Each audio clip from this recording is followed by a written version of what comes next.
This video is going to be a film study focus on what the Seattle Seahawks defense adjusted or perhaps changed really in the fourth quarter of their 38-37 win over the Rams in overtime on Thursday Night Football. This essentially is going to focus on what Mike Macdonald and Aiden Durday's side did after Sam Darnold's second interception, the one that occurred inside the 10-yard line to Kobe Turner with a little bit less than 10 minutes left. I'm going to compare two of the alignments that the Seahawks utilized early in the game against the run, and how they were perhaps a little bit less aware of how personnel-focused or reliant the Rams' offense, specifically the pass game, actually was. So what I'll do is I'll show 4 plays here from the first half, and then we'll entirely focus everything on the last 5 possessions of regulation when the Seahawks defense totally turned it up, not just one gear, but probably 2, and really, I think, simplified or stripped down the Rams' offense and made them one-dimensional. This is the first half, third possession, in fact. Basically, Seahawks not stopping the run and allowing the Rams to have that run-pass option available. This is a very pass-centric formation for the Rams, and I don't just mean 2025. I mean dating back years when you have 11 personnel and you get out-motioned by the receiver. Oftentimes in the NFL this year, but the Rams offense in the last 2 or 3, you get the reliance on the C-gap insert, and so that requires a motion down inside, typically to the same side as the tight end. The lack of awareness for the Seahawks defense, in my opinion, in this game was truly astounding in the first half, and it was really frustrating to watch. So this is a throw that Matt Stafford makes, really before Nacua is open. So credit to Stafford for making it. I will say this, he's throwing it against the guy, Ernest Jones IV, who has 5 interceptions on the year. And it's not like Jones is drifting horizontally right now. He will in a moment. I do think Jones could do a better job of getting, more depth, but Stafford is throwing this football, in my opinion, because of who he's throwing to. He's just throwing it to a spot against a too-high safety structure defense. So credit to Stafford for recognizing it. I refuse to call things anticipation. It's just recognizing the situation or the passing lane that is there. In this case, it's basically a high window passing lane over the top of Ernest Jones IV, who, in my opinion, could have played it a whole lot better than he did right there. Give you the same play from the end zone angle. Here's Nacua, and you're going to see the out motion. It's into the boundary, so the short side of the field. The tight end set to the field. 2 receivers, 2 stand-ups into the boundary. I'm talking about, 2 actual wide receivers. It's a dead giveaway that you're talking about pass. So how the Rams kind of pass pro this is they initially double or chip on the defensive end. Solo here on, I think that's Riley Mills playing in his first game, but I could be wrong. And then a brief combo double on Byron Murphy, who played a whale of a football game at interior defensive tackle. It's a play-action concept by Stafford, and again, he's throwing it over the top of Ernest Jones IV. I don't think Jones could have played this any worse at all. The time to throw here is quick. It's not like they were getting pressure early in the game on Stafford, number 1. Number 2, he's getting rid of the football fast. The only thing that I can gather there or try to offer you is that he knew what the coverage was. If you're fooling or changing things up post-snap a ton to what he expected, then he's not going to get rid of the ball so quick. Any quarterback would have to process things. In my opinion, Jones thinks he has requisite depth, but I really do not believe that he has any awareness at all of essentially this dig route over the top to Nacua. In my opinion, Stafford's taking a little bit of a chance throwing this ball before Jones makes that horizontal break. But maybe Stafford has seen enough film to know how Jones is going to respond.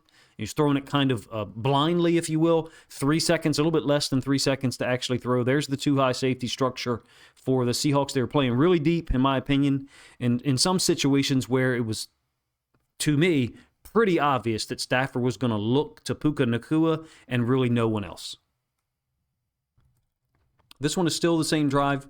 You can see that we flipped fields here. We're into the second quarter. Seattle is still up 7-3.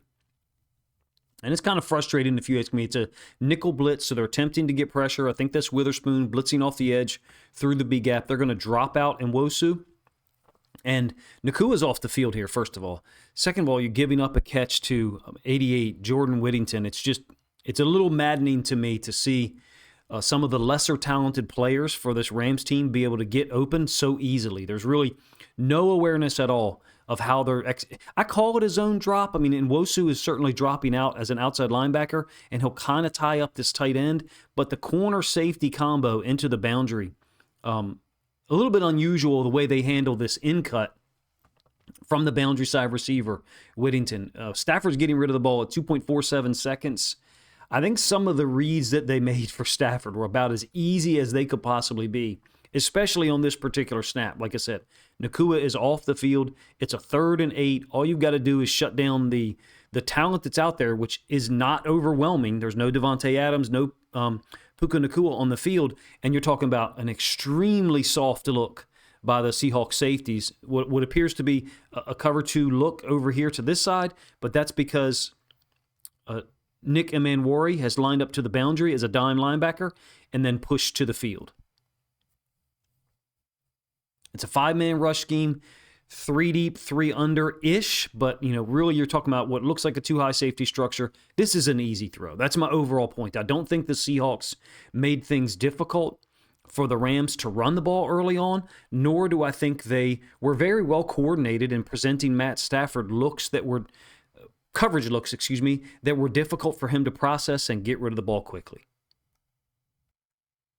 2 more plays to talk about, what I consider to be disappointing or frustrating from a defensive game plan standpoint, and then allocation of resources on the field. So Seattle held them to a field goal on that 3rd possession, so the red zone defense was quality. The first 4 possessions, however, for the Rams, 13 plays, 243 yards. They'll take a 13-7 lead on this 4th possession here. So this is a 13 personnel group. You got 1 tight end to the top side and 2 to the bottom. Watch how the Seahawks defensive line is really kind of just picking sides from a 4-man front look. So I'm going to refer to Nick Emanwari here in a moment. He's, of course, the nickel DB, which means it's a 4-2 personnel structure, but he's in the box as, quote, like a hybrid Sam linebacker. So they're really creating a 4-3 look from their 4-2-5 nickel platform. There's a lot of numbers thrown out there. Hopefully I said that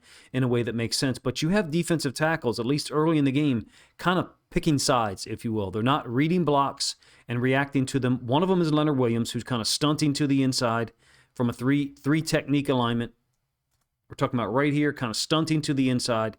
And then inside linebackers, second-level defenders also kind of picking a side. Basically, no one was playing with at the defensive line position, read the block and just win or defeat it, first of all. Second of all, from the second level, we're going to knock things back instead of picking a side. The math just does not work here with a 2-high. It's not just so simple that it's a 2-high safety structure.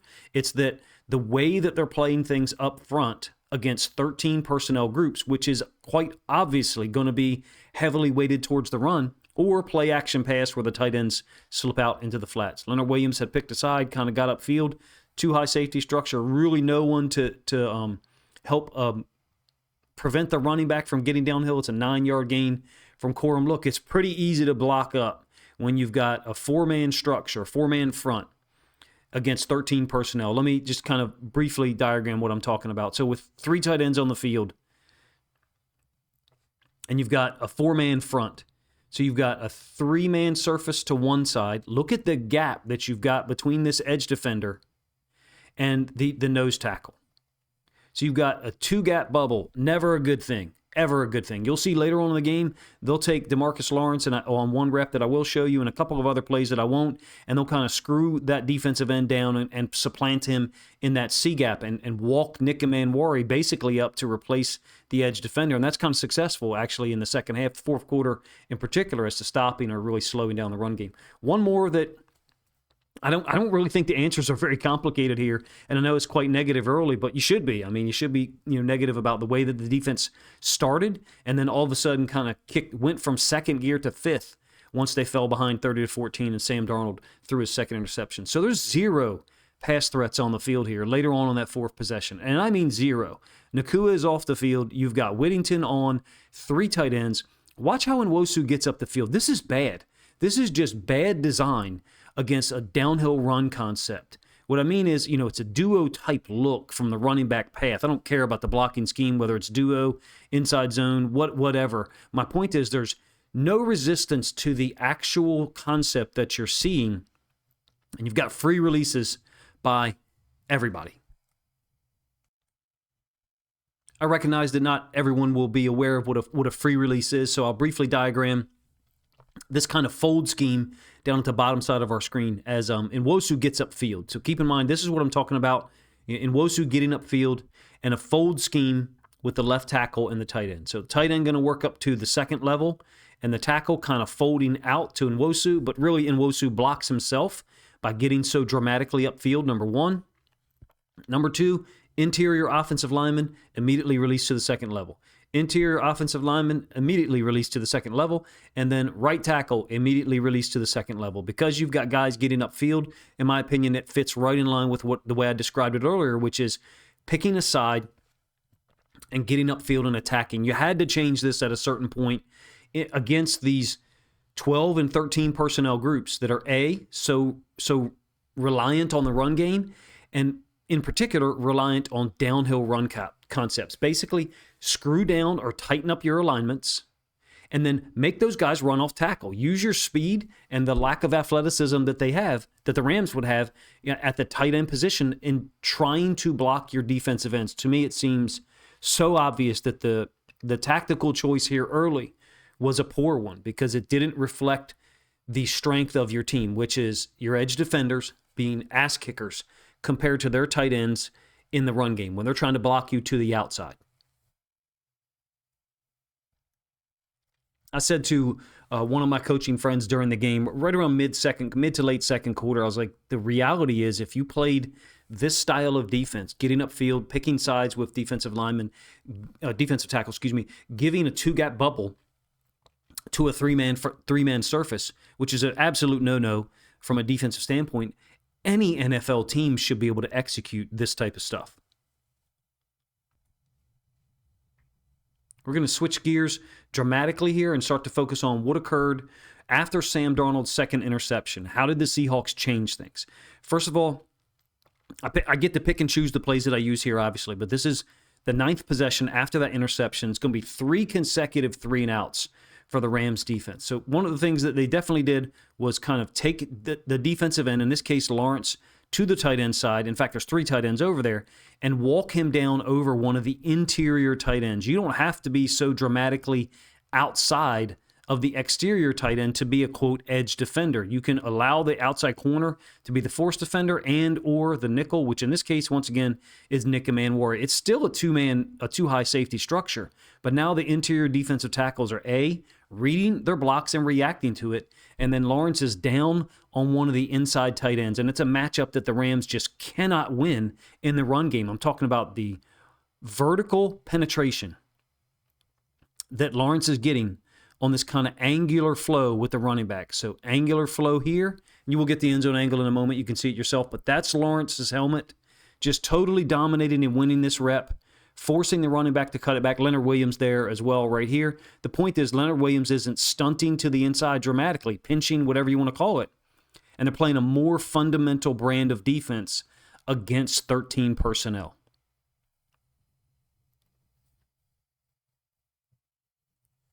Severe disruption on the edge. This is the same play from the end zone angle. Like I said, you had an opportunity on the previous drive offensively to cut it to 30-21 or 30-22. It was like a 7 or an 8 play drive.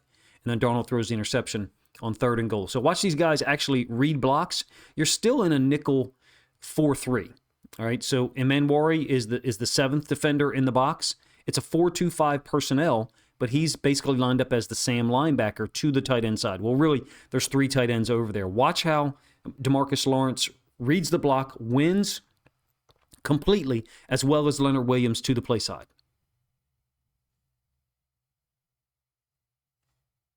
In addition, you've got a really quick fill downhill by Okada, who once again is going to be relied upon to play a lot of snaps. It sounds like Kobe Bryant's going to be out for a while. And in addition to that, you've got Drake Lawrence filling on the backside.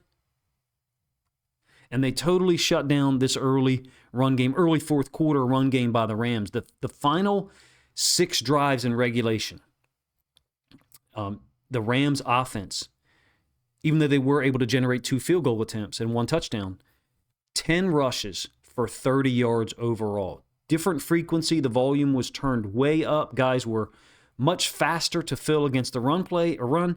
And in my opinion, they were more fundamental in the way they were reacting to blocks up front.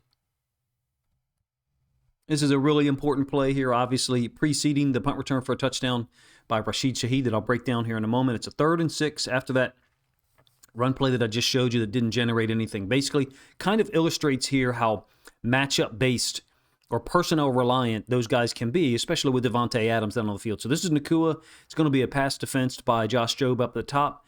It's really nice design, I think, for the running back late.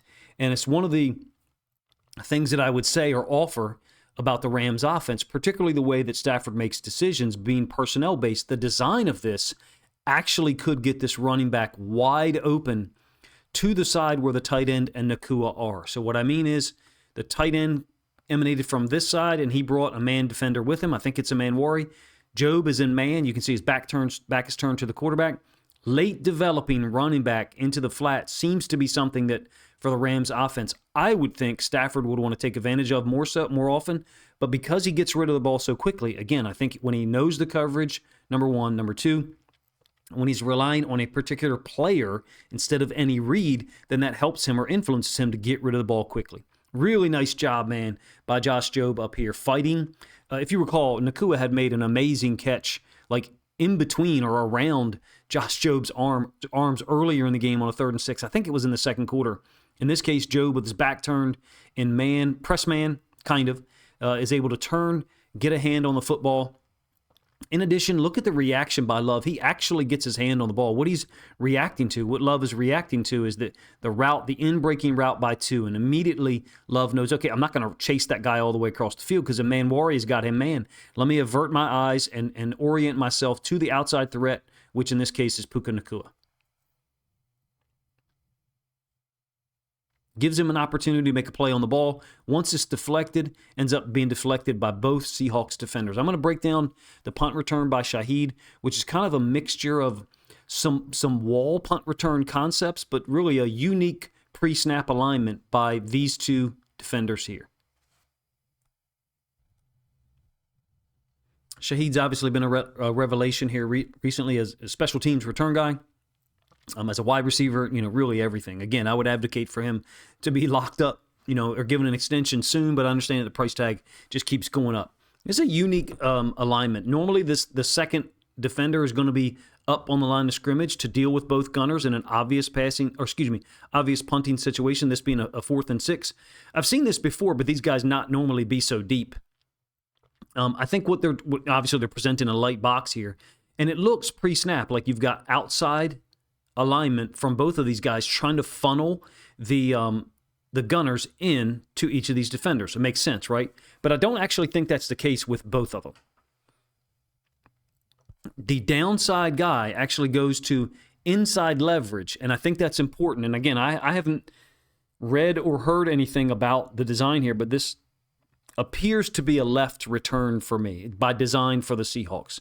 Not necessarily a wall, but with this guy taking inside leverage and then the second defender reacting to his angle or his read versus I believe this guy up here is intentionally trying to wall this player out such that once Shaheed catches it, he can run to his left or the bottom side of our screen. Hopefully I said that in a way that makes sense. You can see that you've functionally got a double team that occurs later down the field against the bottom side gunner. And so it shouldn't surprise us that that's where Shaheed goes to, at least off the snap or off the catch. All of these players have taken leverage to the downside of our screen, indicating to me that we've got a left return. It's where I say there's, pseudo or somewhat similar to a wall concept where you take the wall to the ball or take the ball to the wall, however you want to phrase it or teach it. You really couldn't find a better situation for Shaheed to catch the ball here with no one near him. He's catching the ball back on the negative 42, and this gunner is like 12 to 14 yards away. Everyone else even further, so he's bringing it down to the bottom side. At this point, you knew that you had a big return. This will be a guy that we'll track back here in a moment. That's why I've got that mark there. But look at the orientation of all of these defenders, or all of these potential blockers for the Seahawks. They're all oriented to this side, which is where Shaheed ends up taking it. My suspicion is that this is designed to be a left return. Once you got it this far, first of all, you knew that the punter was not going to have an impact at all. That's the punter right there. The only guy that had to be made to miss is right here, and we'll track him back a little bit. I think it's the fullback for the Seahawks, kind of loses leverage, perhaps. We're talking about right here. And it's Shaheed's speed. Very similar to what I talked about, his kickoff return, 100-yard kickoff return to open the third quarter against the Falcons. His speed is what allows him to get past these defenders, these gaps that would be closing if he was slower or not as fast. Then the gap would close sooner, and he potentially wouldn't be able to bust this all the way. It's a beautiful illustration, if you ask me, of special teams having a huge impact. Apparently the Rams fired their special teams coordinator earlier Saturday morning.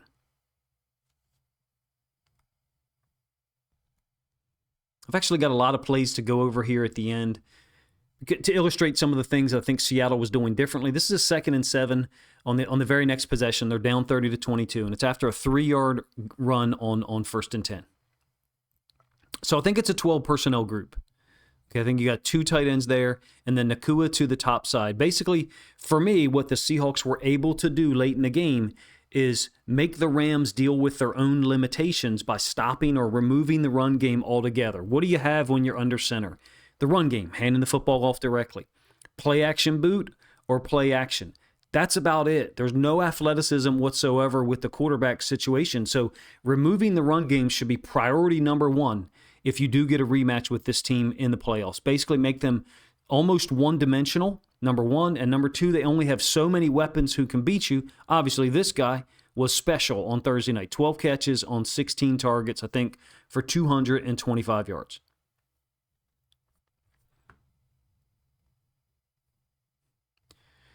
In addition, once you've made them one-dimensional or removed the threat of the actual run game, it's a 2nd and 7 as opposed to a 2nd and 5 or a 2nd and 4. These 2 guys went to work. I'll give you the end zone angle here in a moment. It's Leonard Williams first, and then DeMarcus Lawrence second. That duo, I mean, the whole defensive line has been great in 2025. They certainly were not early in the game, but the level of violence, the aggression, the commitment, but also the clarity. So it's a 2nd and 7. They recognize it should say 30-22. My apologies for that. They understand or recognize that it's going to be a pass play with a high degree of reliability. So devastating usage here of Leonard Williams and then DeMarcus Lawrence on this under center, quote, play action concept.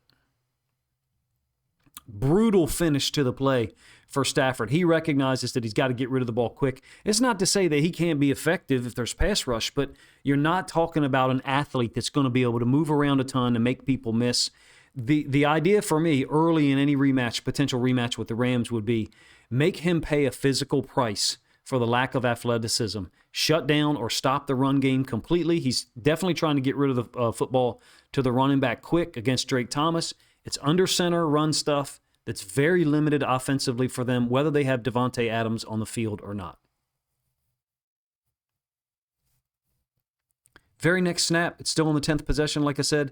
Ball's on the right hash, and now they've gone to 11 personnel. It's a stunt between Murphy and Lawrence. I think Murphy played a spectacular game. By the way, there's an obvious hold called that's not called on the left guard here on this stunt. So first, Nacua, this is the personnel awareness that I don't think was evident for us early in the game. So Okada is going to spin down to be inside leverage of Nacua, and that's just designed to help out Devin Witherspoon on the release. You can see he takes outside leverage, and then Okada is spinning down to inside leverage. Functionally, you're just talking about a double team or slash bracket.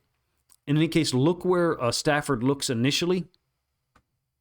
He had initially looked over here, and now he's bringing his eyes back to the middle of the field. Immediate pressure right here by Byron Murphy. I'll give you the end zone angle in a moment. It's a clear hold on this left guard. It's the second time that I saw it in this game where Murphy wins because of the stunt pick, I should say, by DeMarcus Lawrence. And then the guard just reaches out and literally is grabbing the whole time right in front of the ref, and there's not anything called whatsoever. That one was pretty obvious to me. It's also a close catch going across the field. I think it's Mumford or Mumfield who had shaken away or shaken loose from Josh Jobe into the boundary. Stafford able to move around because of the hold that wasn't called. And then Okada, who had dropped down, unable to get in the window. Fortunately, it went down as an incompletion, and the Seahawks scored in two plays to tie it at 30. It was Shaheed on the reverse for 31, and then Barner on the play action setup that I think this is the third time they've run it this year. Something to talk about as far as the weapons and the personnel reliance for the Rams. Look, Adams, I know, makes a big difference. He does have 14 touchdowns this year, but specific to this matchup, he's a 52% catch percentage guy in 2025. In addition, in the first game against Seattle, Adams had 1 catch on 8 targets. I'm not saying that they're going to shut him down if they face him again in a third matchup. So what I'm offering to you is they're still going to be personnel oriented. Stafford is still going to rely on personnel, Nacua and Adams hasn't been efficient season long for 2025 and was extremely inefficient in the first matchup that the Seahawks only lost 21-19. Like I said, Seattle was able to tie it up at 30, converting the 2-point conversion, the second in a row. So we moved on to the 11th possession, a little bit more than 6 minutes left in the game. There's one wide receiver threat on the field at this point, and he's off screen to our left. It's Puka Nacua. They're actually using him as a lead blocker on this play. This is what I mean when I say that you're talking about a somewhat limited offering as far as the actual threats, and B, kind of screwing down one of the defensive ends and walking up a Manwari to create what I would call like a hybrid 3-4/5-2 look. It's the same fold scheme for the tight end and the left tackle, who would kind of fold or kick out on the defensive end / edge defender. In this case, it's a Manwari. You can see Nacua entering into the screen from our left, and he's going to try to work up to the second level as well. And all the Seahawks have done here is actually match the threat. And what I mean is 13 personnel, they're heavily reliant on duo or downhill run schemes. All you've got to do is play. I really do not think it's that complicated to slow this team down or at least force them into different decisions. That's what makes the first half so frustrating for me. It's fucking 13 personnel. Make them run outside. Make these tight ends have to block or deal with your edge defenders, whether it's in Wosu, Hall, Mafe, or Lawrence. You are in control of that matchup, if you ask me. In this case, Lawrence stems down, and he'll actually end up dealing with the guard and winning his matchup. You can see the inability of the left tackle to help at all, or unwillingness to do so. And then because of that, Corum reads Ernest Jones IV, cross the midline. Quick, easy win there for DeMarcus Lawrence against the left guard. Basically, my idea or my suggestion here is stop allowing so many free releases like you did earlier in the first half and actually engage them at the line. The talent level for your defensive line will win out, and it did. Again, the last 10 runs that the Rams had in their final 6 possessions generated a total of 30 yards. Very next play after that 2-yard gain, again, we're on to the 11th possession, so we're less than 6 minutes left. And this is kind of what I'm talking about. Make them throw the ball to these tight ends. I mean, some would say, okay, this is a drop. Fine. These guys are not going to be able to execute these things consistently. And what I mean is the tight end, number one, being able to block in Wosu, and a second tight end, whoever they have, winning on a pass route against any type of corner, safety, or nickel coverage.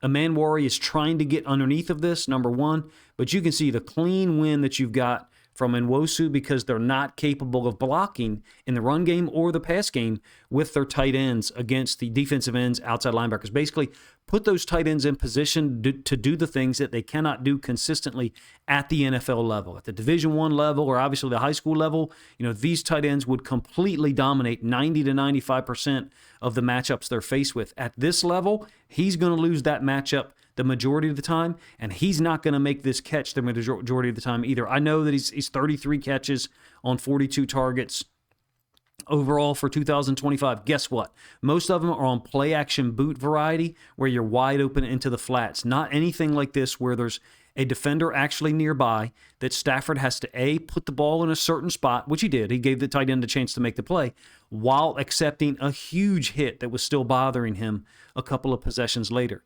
Basically, if you can detect my frustration with the Seahawks defense, it's this. They could have done this sooner, in my opinion. They could have been a little bit more aggressive sooner and a little bit more specific to the matchup that they had. Very next snap was a screen to Nacua that ended up having like 4 or 5 guys there to make the tackle about 3 yards short. My idea or my suggestion is basically that put these tight ends in positions to make plays consistently that they cannot do, at least not from the film that I have seen.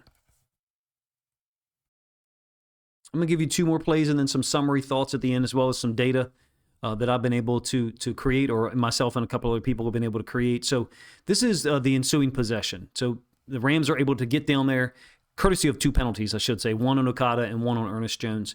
It's a third down. It's a 3rd and 8, in fact. And so Seattle's showing stick blitz 0. There's a little bit of a glitch blitz flavor to this. Two defensive tackles are going to kind of drop out here.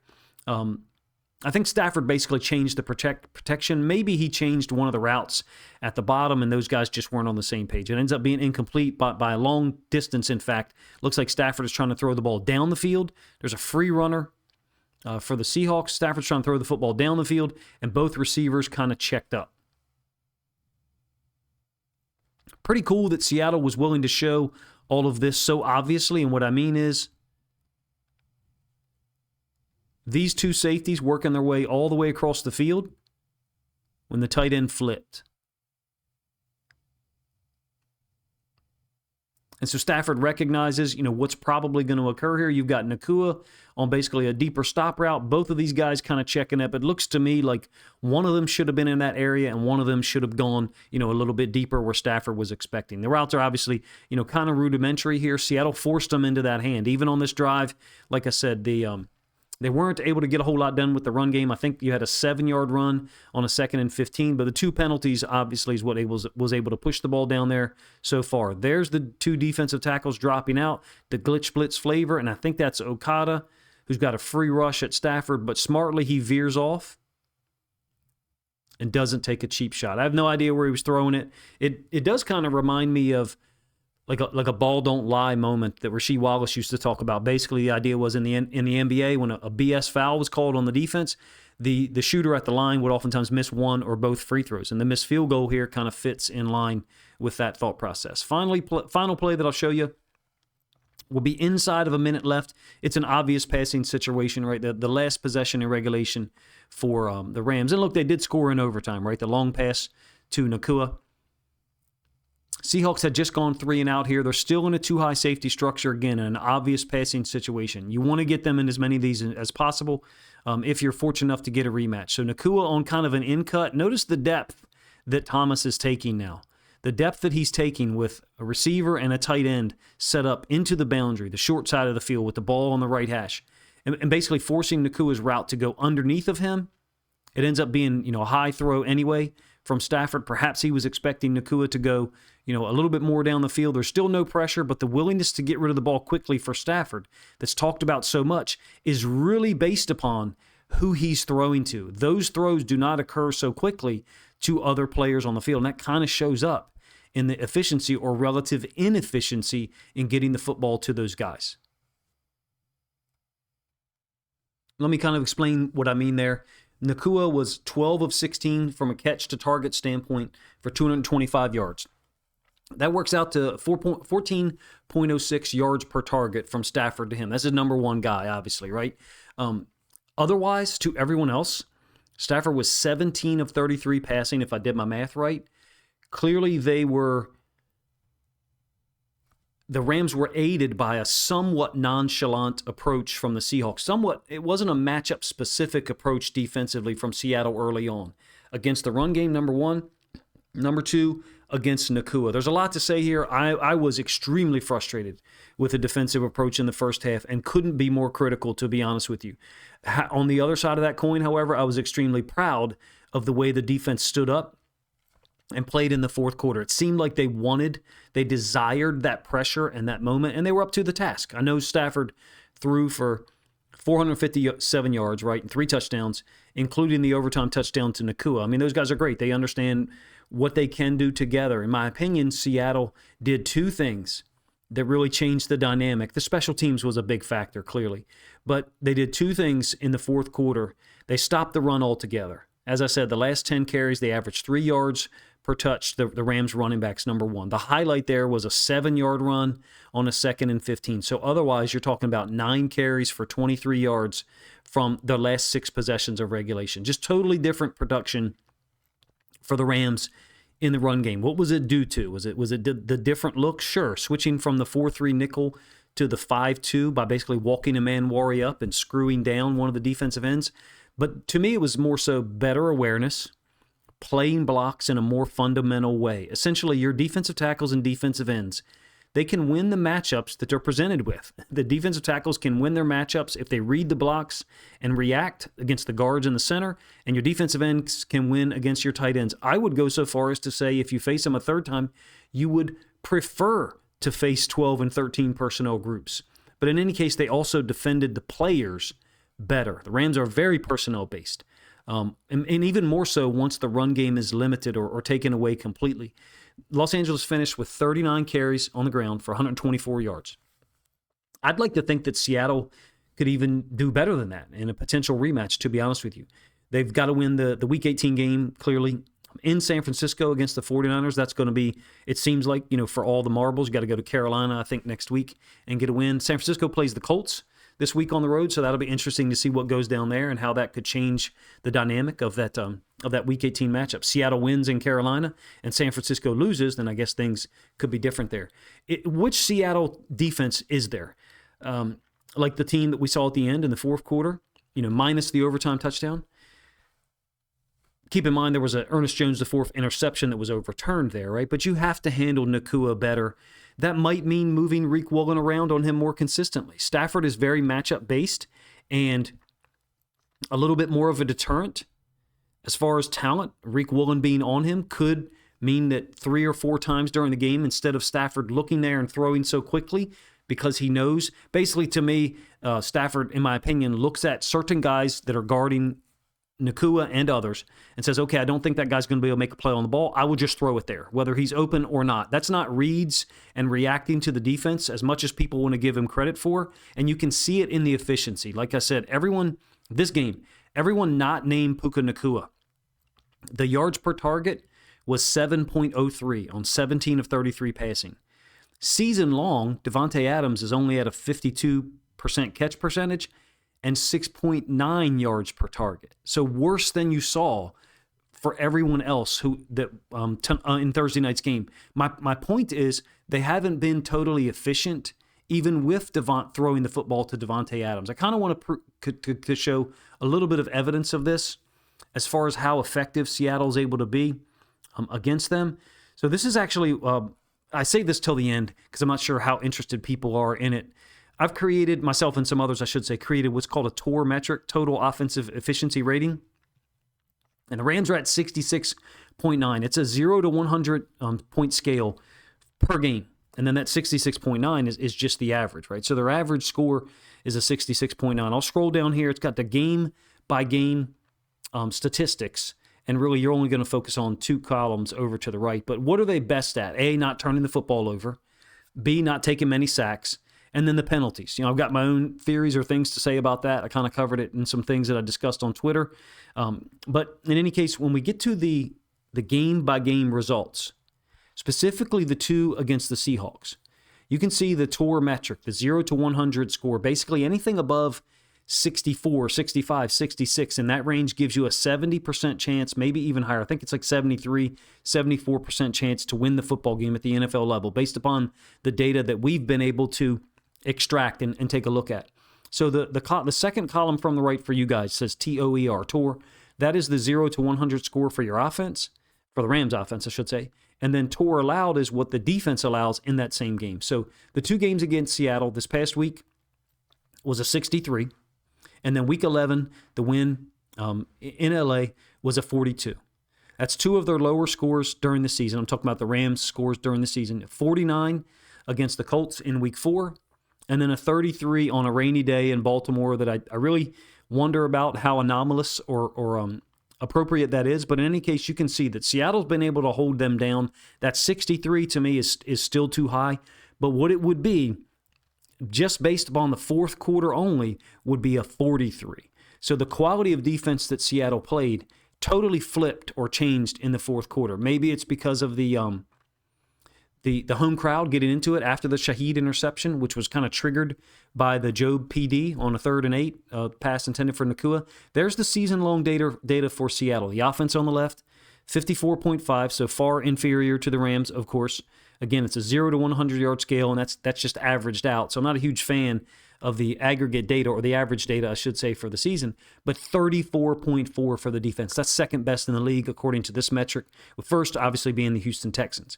And let me go over the game-by-game stats. If you were to look at what Seattle's done, I'm going to scroll this over a little bit so you can still see all the way to the left for you guys now is the opponent. The weak is just pushed off screen. I only had so much screen to deal with.